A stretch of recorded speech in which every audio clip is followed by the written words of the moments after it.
नवरात्रों के अवसर पर मैं इस कार्यालय के उद्घाटन अवसर पर मैं सभी कार्यकर्ताओं को भी, हरियाणा प्रदेश के लोगों को भी बहुत बहुत बधाई देता हूँ।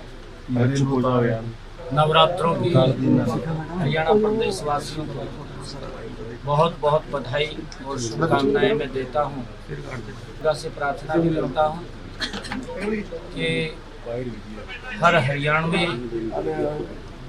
हर प्रदेश के लोगों के उत्तम स्वास्थ्य की मैं माँ दुर्गा से कामना भी करता हूँ। और आज विधायक दल के इस कार्यालय के उद्घाटन अवसर पर आप सब भी आए हैं। आप सब का भी मैं दिल से सारी व्यवस्थाएं बीच बीच में बैठते भी थे, क्योंकि लगातार आचार संहिता लगी रही है और बाहर के चुनाव थे और फिर अपने स्थानीय निकाय का चुनाव था। उसके कारण से थोड़ा अस्त व्यस्त हुआ है। आगे ये स्मूथली रहेगा। हरियाणा प्रदेश के लोग कोई भी किसी काम के लिए आता है तो इस विधायक दल कार्यालय पे उसके टाइम तय कर दिए जाएंगे, दिन तय कर दिए जाएंगे। किसी न किसी दिन कोई न कोई मंत्री यहाँ पर रहेगा, लोगों की बात सुन करके उसका समर्थन। नहीं, देखिए जो कब बिल पास हुआ है कल लोकसभा के अंदर और फिर राज्यसभा के अंदर, दोनों जगह से वो पास हुआ है। मैं ये मानता हूँ इसके ऊपर कांग्रेस ने अपनी राजनीतिक लाभ लेने के लिए उसके अंदर इस प्रकार के अमेंडमेंट किए थे जिसका कि समाज को भी और जिसका वक्तव्य को भी नुकसान होता है। अगर उदाहरण के तौर के ऊपर देखें, अभी एक वक्तव्य का विषय हमारे यहाँ पर भी आया। 1967 में वो पंचायत श्यामला गई थी और धीरे धीरे करके 1990 में उसका नोटिफिकेशन हो जाता है, वक्त के नाम चली जाती है। विषय क्योंकि असमानता का वक्फ की लैंड है तो वक्फ की रहनी चाहिए, उसके लिए ये कानून है। मुख्यमंत्री जी और किसी को इस प्रकार का जो राजनीतिक कांग्रेस के लोग कर रहे हैं, भड़काने का काम कर रहे हैं, इससे वक्फ की भूमि सुरक्षित भी होगी और कोई इसके अंदर गलत भी नहीं होगा। परंतु कांग्रेस के लोग माहिर हैं भड़काने में। ये तो ये नहीं पता लगता किसी ने भड़का दे 2 मिनट बाद। सीए आया था, सीए के अंदर भड़काई दिए, 6 महीने वो रोड के ऊपर बैठे रहे। फिर हमारे बेचारे किसान भड़काई दिए। कांग्रेस की फितरत रही, अपने आप तो कुछ किया नहीं, अपने आप तो सिस्टम को खराब करने का काम किया है। एक क्षेत्र में नहीं, हर क्षेत्र में कांग्रेस ने अपनी राजनीतिक स्वार्थ सिद्धि के लिए कि मुझे हमारी पार्टी को वोट मिले, सिर्फ उन्होंने वोट बैंक की राजनीति कांग्रेस ने की। इससे आगे नहीं सोचा कांग्रेस ने कि मेरा वोट कैसे सुरक्षित रहे, देश कहीं जाए, देश की चिंता नहीं है। अगर आप लोग देखेंगे कांग्रेस के समय में लगातार नक्सलाइट किस सीमा के ऊपर गया। मोदी जी का 10 साल का कार्यकाल, और मैं तो धन्यवाद करना चाहूंगा आदरणीय अमित शाह जी का, जिन्होंने यह घोषणा की किस तारीख तक नक्सलाइट बिल्कुल समाप्त हो जाएगा। लोगों के, देश के लोगों के जीवन को सुरक्षित करना, ये भारतीय जनता पार्टी का विचार भी है, भारतीय जनता पार्टी की नीति भी है और भारतीय जनता पार्टी सरकार की नीयत भी है। सर, ये उसको लेकर के काम करते हैं। परंतु कांग्रेस की नीयत, कांग्रेस का विचार सिर्फ वोट बैंक तक था। लोगों का शोषण करना, लोगों को शोषण करते प्रताड़ित करना, उनका वोट बैंक डरा करके ले लेना। उनको इस प्रकार का डराने का मास्टर थे ना कांग्रेस के लोग, इस बात में मास्टर थे कि किस तरीके से लोगों को एक कानून का डर दिखा करके किस तरीके से उनको भय पैदा करते थे और भय पैदा करके फिर वोट कलेक्ट कर लेते थे। ये राजनीति थी। ये तो इससे अलग की जमीनें छीन जाएगी, इस तरह के भ्रम फैलाए जा रहे हैं। और कांग्रेस ने तो ये भी कहा था जब सीए आया, क्या कहा था कि भाई यहाँ से मुसलमानों को बाहर निकाल देंगे। अरे कितने दिन हो गए सीए को आए को, एक भी मुसलमान को बाहर निकाल, ये कहा गया उसके अंदर, बार बार कहा गया। जब सीए का कानून आया तब ये बार बार बात कही गई कि जो हिंदू पाकिस्तान, जो हिंदू अफगानिस्तान, जो हिंदू बांग्लादेश के अंदर प्रताड़ित है, जो धर्म के आधार के ऊपर प्रताड़ित हुए हैं, जिन्होंने धर्म नहीं बदला है, उनको नागरिकता देने का कानून था वो। और ये कह रहे कहा उनकी नागरिकता चली जाएगी। फिर गरीब किसान इतने दिन बैठे रहे। अरे भाई हम कुछ तो कर लेंगे। इतने लंबे समय 55 साल तक कांग्रेस देश के ऊपर सत्ता में रही, कितना पैसा उन्होंने एमएसपी का बढ़ाया यही बता दें। राहुल गांधी स्टेटमेंट दें देश के किसानों को, देनी चाहिए राहुल गांधी को कि भाई मेरे दादा भी रहे, मेरी दादी भी रही है, मेरे पिताजी भी मुख्य प्रधानमंत्री रहे, कितने लंबे समय रहे हैं। ये तो तीसरी पीढ़ी की तो स्टेटमेंट बनती है, राहुल गांधी की स्टेटमेंट बनती है, देनी चाहिए उसने स्टेटमेंट, देश के किसानों को देनी चाहिए कि हमारे परिवार ने इतना भला किसानों का किया है। परंतु किया हो तो देना स्टेटमेंट। भड़काने में लगे हुए हैं, लोगों को भड़का करके उनका शोषण करते हैं, सड़कों पर बैठाने का काम करते हैं। उनके सुधार के लिए काम नहीं कांग्रेस ने किया। नहीं देखिए, इसके लिए हम पूरी हमारा हर उसके ऊपर ध्यान है, हर जिला के ऊपर लॉ एंड ऑर्डर की व्यवस्था को मेंटेन रखना हमारी सरकार का दायित्व है। और हमने इस बात को लेकर के कहा कि किसी को कोई खतरा नहीं है, ना खतरे का विषय है किसी प्रकार का। परंतु कांग्रेस ने देश के अंदर किस प्रकार के सिस्टम को खराब किया है। अब सिस्टम पिछले 10 वर्षों के अंदर मोदी जी के नेतृत्व में वो मजबूत और सुदृढ़ हुआ है, इनके समय के अंदर खराब हुआ है। ये कांग्रेस के लोग ये लोगों को बरगड़ा करके, लोगों को किस प्रकार से डरा करके वोट बैंक तक ये सीमित रहे हैं। एक कहावत है कि कुएं के अंदर जो मेंढक होता है वो कुएं के ही चक्कर काटता है। यही हालात कांग्रेस की थी। कांग्रेस एक कुएं का मेंढक बन करके रह गई है।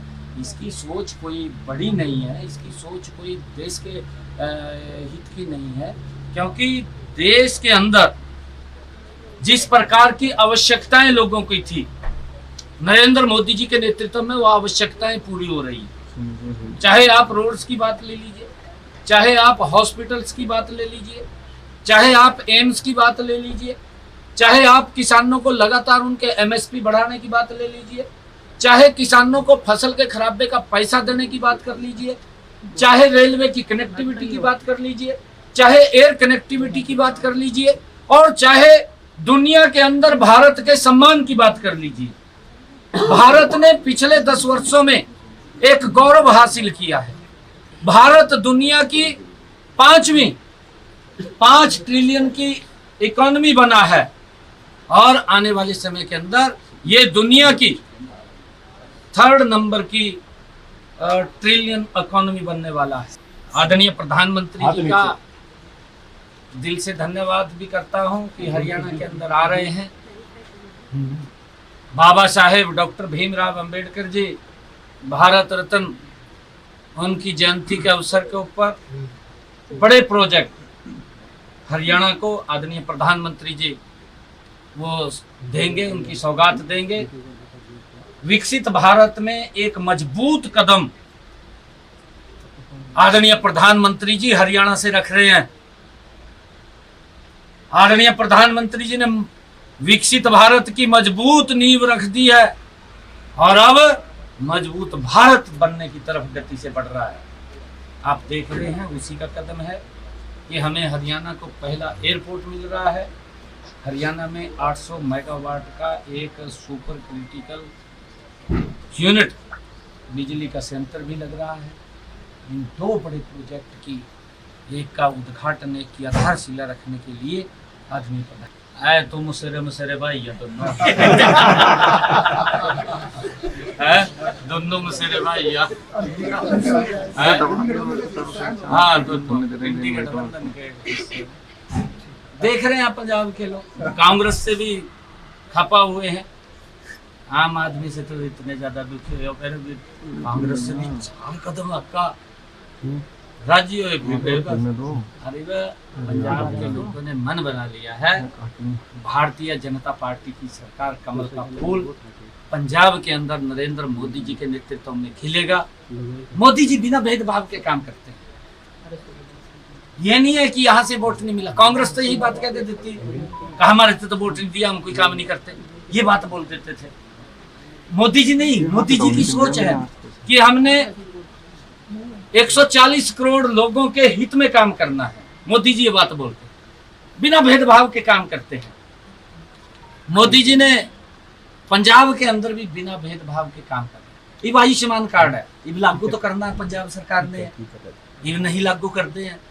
ये वो उन वहाँ के लोगों को 5 लाख रुपए का लाभ नहीं मिल रहा। दिल्ली में तो हमने कर दिया लागू है, कहा वहाँ के लोगों को भी नहीं मिला, दिल्ली के लोगों को भी नहीं मिला। मैं तो धन्यवाद करना चाहता हूँ वहाँ की मुख्यमंत्री रेखा गुप्ता का, आके तुरंत लागू कर दिया। मोदी जी ने कहा भी लागू करो, गरीब व्यक्ति को लाभ मिलना चाहिए, मिलना शुरू हो गया। वहाँ के लोग संतुष्ट है, पंजाब के लोगों को नहीं मिल रहा। अरे भाई किसी को कोई बीमारी हो जा, ये वहां से ने क्लिनिक मल्ला खोल दिया, क्लिनिक मल्ला तो खोल दिया, पर दवाई तो है नहीं वहां, है ही नहीं दवाई। ये बताओ उसका किसी को कोई इमरजेंसी हो जा, हॉस्पिटल जाना पड़ जा, क्लिनिक मल्ला कहाँ, भाई नहीं कहीं, उसका तो पैसा खर्च होगा। मोदी जी ने 5 लाख रुपए का जो आयुष्मान कार्ड दिया है, उसकी सुरक्षा हॉस्पिटल तक जा करके वो कार्ड करता है कि अगर उसको कोई दिक्कत बीमारी आ जाती है, मोदी जी उसका इलाज हॉस्पिटल में और घर में जा करके भी उसका इलाज करा। पता नहीं हो तो सपने देख रहे हैं, हमें भी इंडी गठबंधन में जुड़े हुए बेचारे, वो भी इंडी गठबंधन में जुड़े हुए, एक उनकी भी हालत खराब हुई पड़ी है। विधानसभा के अंदर भी कहा था, और कांग्रेस के लोग किस प्रकार से गरीब व्यक्ति को लाभ न मिले उसको लेकर के किस प्रकार की बातें कही गई। कहा जी पहले तो इतने आंकड़े थे बीपीएल के, अब इतने हो गए, कैसे हो गए।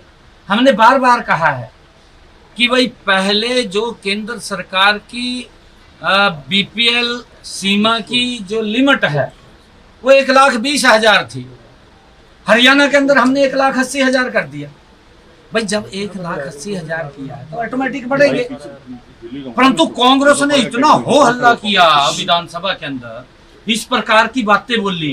भाई गरीब आदमी को अगर सरकार लाभ पहुंचा रही है तो क्यों पेट में दर्द हो रहा कांग्रेस के। तो मुझे ये कहना पड़ा भी कोई बात नहीं भाई, अगर किसी ने गलती भी ले लिया होगा तो हम जांच करा लेंगे, कोई बात नहीं। तो उसके लिए हमें कहना पड़ा, और क्योंकि जब विपक्ष कोई बात उठाता है उसको कोई हजम नहीं हो रही बात, तो हमने उस बात को फिर कहा है कि भाई जो अगर अपात्र व्यक्ति है, क्योंकि सरकार की सोच है पात्र व्यक्ति को मिले, पर कांग्रेस तो अपात्र को तो देखती थी, पात्र को नहीं देखती थी। कांग्रेस की ये हालत थी। आप भी देखते, हम गांव में जाते थे, गांव के अंदर इस प्रकार का हमें गांव के लोग बोलते थे, कहा भाई इसका तो 20 किले है, इसका तो बड़ी कोठी पड़ रही है, इसका तो बीपीएल बन रहा, और ये गरीब आदमी है, इसके पास मकान भी नहीं है, इसका बीपीएल नहीं है। इस प्रकार का असंतुलन कांग्रेस के समय में था। हमने उसको सिस्टम को ठीक किया है।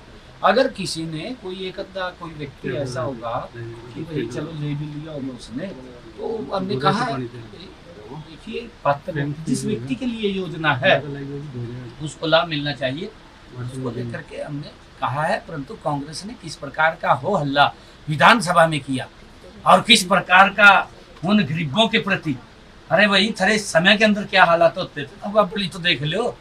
परंतु दूसरे को ऊपर रोक लगा, इतने कहा बीपीएल कहाँ से आएगी, भाई कहाँ से आएगी, हमने बताया भी है भाई 1,20 से 140 कर दिया हमने, उसमें कोई दिक्कत नहीं है, 1,80 कर दिया। सर विपक्ष ये भी कह रहा है कि देश की सबसे बड़ी पार्टी है भारतीय जनता पार्टी, लेकिन अपना राष्ट्रीय अध्यक्ष नहीं चुन पाई, इस पर क्या कहेंगे?